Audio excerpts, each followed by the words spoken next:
Good morning. We would like to start. If you can please have a seat.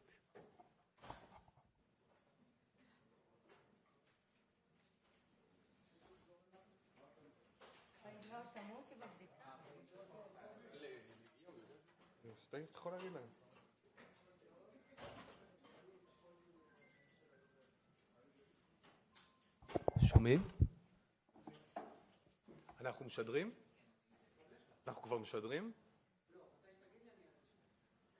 תעלה. אוקיי. בניו יורק אני בשידור? אנחנו בטוויטר בשידור? זה דרכך? אתה עושה את הטוויטר? אוקיי.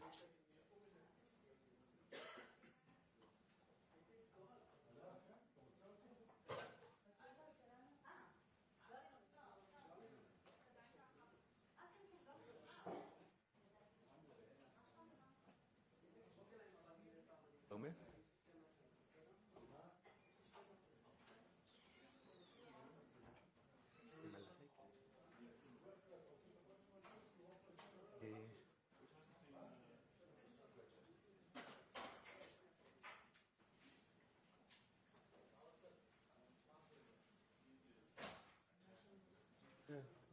It is what it is. רק תהיי עם העיניים עליי. אני במצוקה או משהו.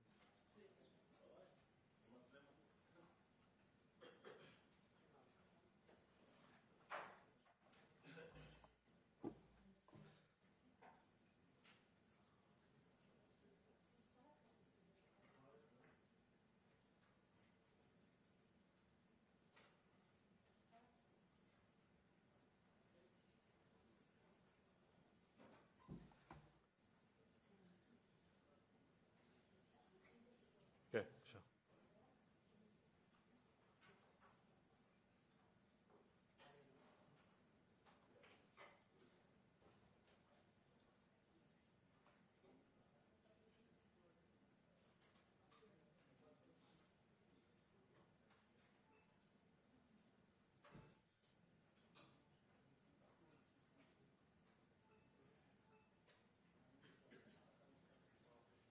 רואים?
Good morning.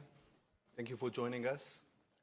We start this presser with a statement of Foreign Minister Gideon Saar, and then we'll open it for questions. Please keep quiet. We would like to start the presser. Thank you. Foreign Minister, please. Good morning. This past weekend, Hamas and Islamic Jihad cruelly released horrifying videos of our hostages, Eviatar David and Rom Broslavsky. The world witnessed their terrible condition, starved, tortured. Eviatar was forced to dig his own grave. The world saw the thick arm of the well-fed terrorist next to the starved and tortured Eviatar. On October 7th, and since then, Hamas has committed evil crimes like the Nazis and ISIS did. There are still 50 hostages cruelly being held in the dungeons of Gaza. Hamas and Islamic Jihad are using the starvation and torture of hostages as part of a deliberate and well-planned sadistic propaganda campaign. These organizations also planned the starvation campaign of lies together.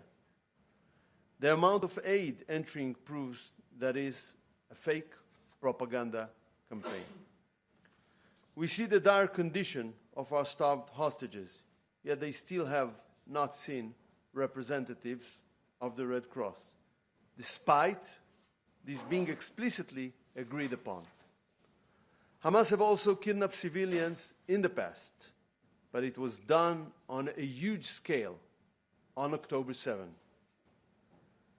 But what is the meaning of this phenomenon?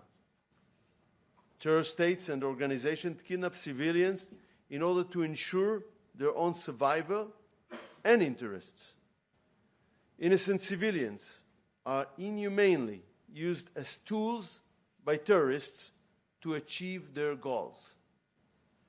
In the case of Hamas, to force upon us their conditions, remaining in power in Gaza. This is a dangerous phenomenon that could happen tomorrow anywhere. The international community must make it not worthwhile for the terrorists. The world must put an end to the phenomenon of kidnapping civilians. It must be front and center on the world stage. This is why I will head to New York tonight to participate in special UN Security Council session that I initiated, taking place tomorrow on the situation of the hostages. I thank the US and Panama for answering our call and helping convene this important and urgent meeting. That is why I reached out to my colleagues and asked them to urgently put the issues of the hostages at the center of the global agenda. I thank them for showing up and for raising their voice. This must not stop until the hostages are home, all of them.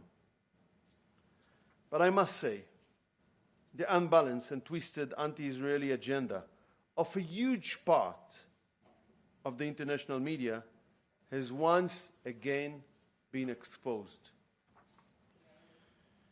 Just as there's no acknowledgement of Israel's humanitarian efforts in Gaza Strip, and Israel is doing a lot, the horrible images of the hostages were painfully missing from the front pages of the New York Times, the Washington Post, and most of the global media. It is shameful. We call for the immediate and unconditional release of all the hostages. Ladies and gentlemen, the international hypocrisy must be exposed.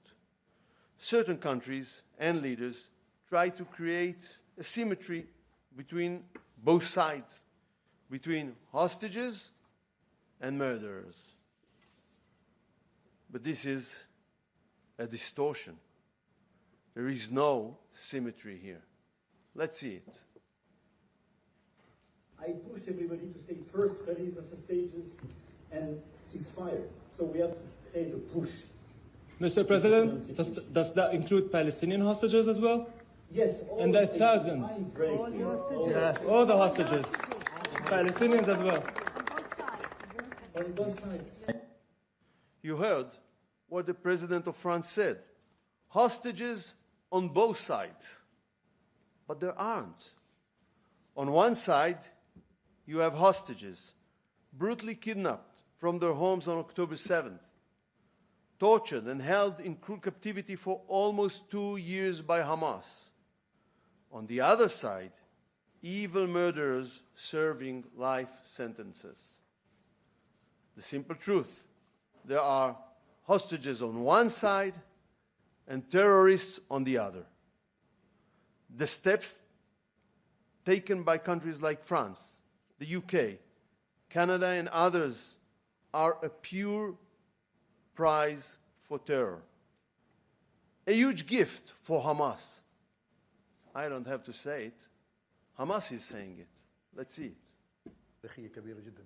أول شيء إن هي أعادت القضية الفلسطينية. اليوم ليش كل الدول أعطيني بس أقول لك مثل ليش كل الدول أصبحت تعترف بفلسطين الآن؟ قبل 7 أكتوبر هل في دولة تجرأت على أن تعترف بدولة فلسطين؟ أعطيني بس من ذلك. الآن حصاد 7 أكتوبر هو الذي خلى كل العالم يفتح عيونه على القضية الفلسطينية. Here you saw a senior member of Hamas clearly stating, these are the fruits of October 7th.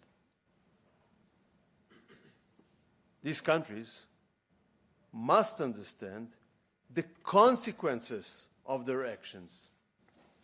I warned on this very stage, some of you were here, that recognizing a virtual Palestinian state will lead to the assassination of the chances to reach a hostage deal and the ceasefire. This is exactly what happened. It's immoral, and it's also politically foolish. They claim that they seek the end of the war, but their actions directly prolonged it. These steps have only hardened Hamas' stance during critical days in the negotiations for a hostage deal and ceasefire, and rewarded them for their terror. It is a huge mistake. It is morally distorted. It is geopolitically foolish. It is time for this country to do some soul-searching. If you cannot help, for God's sake, don't continue to cause damage to all the people living in our region. Foreign Minister, we'll now open it for questions. It's over there.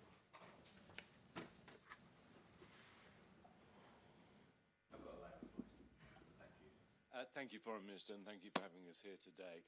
There now seems to be a plan to expand the war, or an ambition to expand the war, and to release the hostages, all the hostages, at once through military means.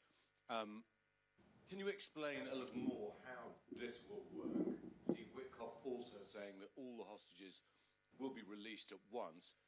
How is that possible when there's been a failure to release them in small groups in the last few weeks? Thank you.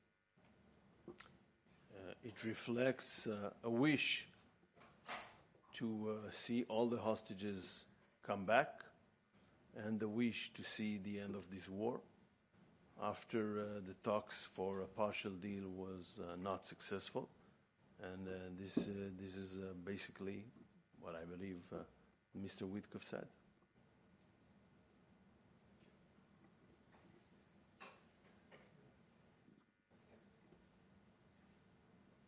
Introduce yourself, please. Hi, sir. Siddhant from WION. WION is India's international channel. My question to you is, India has been a victim of terrorism. Israel has been a victim of terrorism. How have you supported India in the aftermath of the Pahalgam terror attack? India has been a victim of cross-border terrorism. So if you can perhaps give your view on your support to India when it comes to dealing with cross-border terrorism? And my second question is, the India, Middle East, Europe corridor is an ambitious corridor, but where do you see the future of it, given the fact the situation in this region remains very volatile? I didn't get the second question, but if to refer, this is a very good thing to ask one question, and then I can remember it and answer, and maybe afterwards asking a second question. But as far as I can recall, and I think I remember it quite well, when India was a few weeks ago a victim for a terror attack, I published a very clear statement on the issue. We condemn terrorists everywhere. Of course, when our Indian friends are hurted, but anywhere else, and I did it at real time.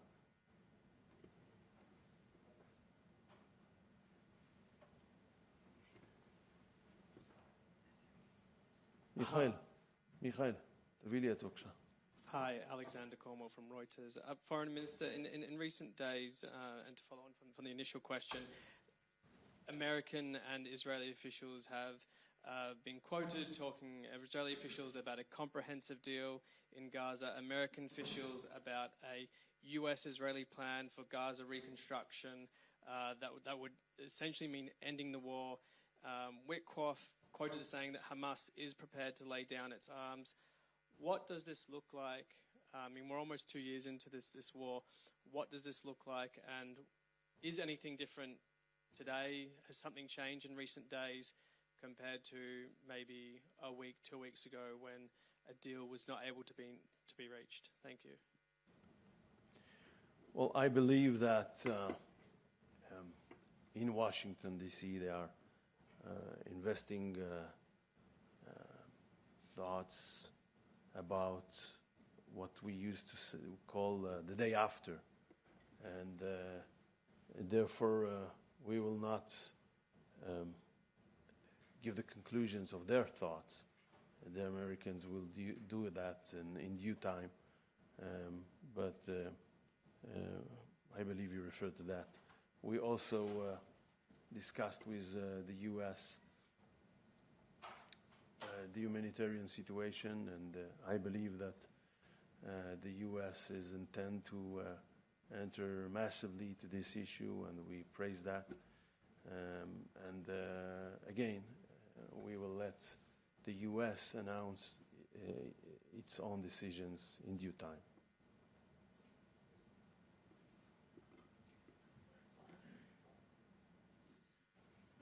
Mike Schwartz from CNN. When public opinion polls in Israel would indicate that the majority of Israelis want an overall deal, release of all the hostages, and the end of the war, why is the government against this? We are not against it.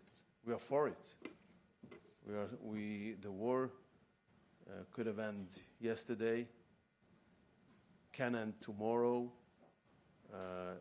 We support that. The question is, under what conditions do you accept Hamas conditions to the end of this war or not?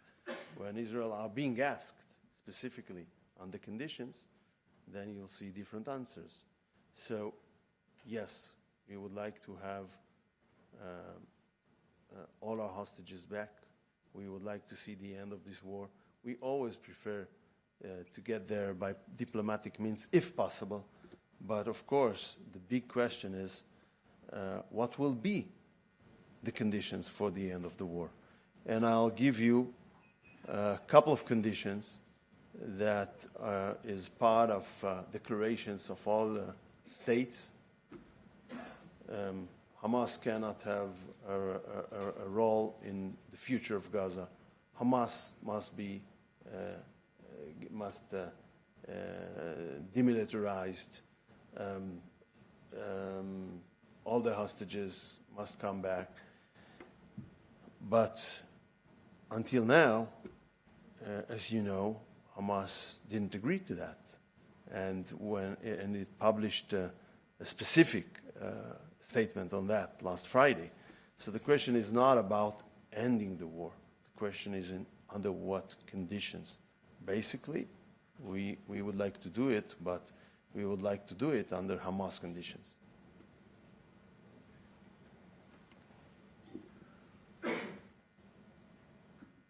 Foreign Minister, this is Abhishek Kapoor from Republic TV from India.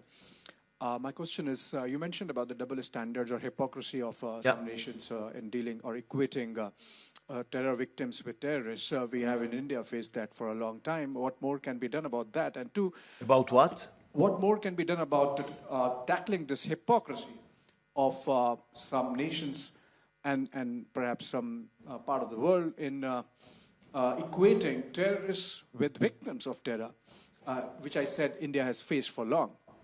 And just to add to it, you're saying that Hamas, or there cannot be peace on Hamas conditions. From where are they getting those weapons still? It's been almost 3 years or more. I didn't get the second question. With regard to the first question, the answer is exposing it. This is what I try to do here. It's hard work, but it's inevitable. What's the second question? From where is Hamas getting all those weapons still? Well, you know, they built during years 2 states of terror. One is underneath the ground, and they still have weapons there. And as a matter of fact, our soldiers, while fighting there in Gaza Strip, found ammunition almost in any house. So it was the largest terror kingdom on earth. Clearly, today they have less ammunitions. Some of their abilities, like missiles, are gone, but they still have guns, they still have explosives, and they use it. Thank you. Last question, please. Foreign Minister, the Prime Minister has What is your call from TV9 Network in India. India? I want to know, the Prime Minister has reached out and, of course, given a statement asking the Red Cross to help. But in light of the new videos that have surfaced now, would you also urge the United Nations to, intervene? And do you feel that the UN has completely failed, to counter terrorism overall? In the last many decades, there hasn't been even a definition of terrorism that has been arrived at. And second question, on the Iranian president's visit to Pakistan that has just concluded, and Pakistan has backed the nuclear capability program of Iran, and the trade deal has gone to another level. How do you react to that between Pakistan and Iran? Thank you very much.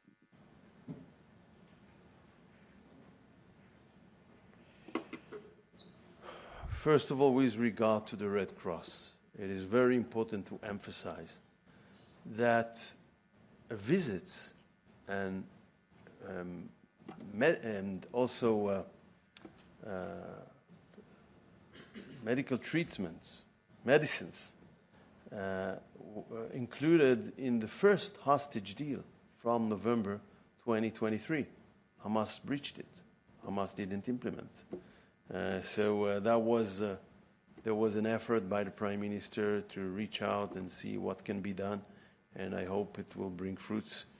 But it is clear that Hamas not only not consistent with human behavior, but also with its own commitments. Secondly, about the UN, I reached out to many of my colleagues, foreign ministers around the world, and I thank them that they published from Saturday until today a lot of statements on the issue of our hostages in a very clear way. But I hadn't saw any UN declaration about the hostages. Maybe I missed something, so I want to be careful. But to the extent I followed, I hadn't seen one. So that gives you a hint, or more than a hint, about where the UN is stand. I mean, it's totally unbalanced. It's totally unfair. Unfortunately, I must say that. And it's not a coincidence that their voice is not heard. With regard to the last questions, I'm not sure I've got all the information necessary now to answer it. Thank you. This press Thank you so much. is over. Thank you.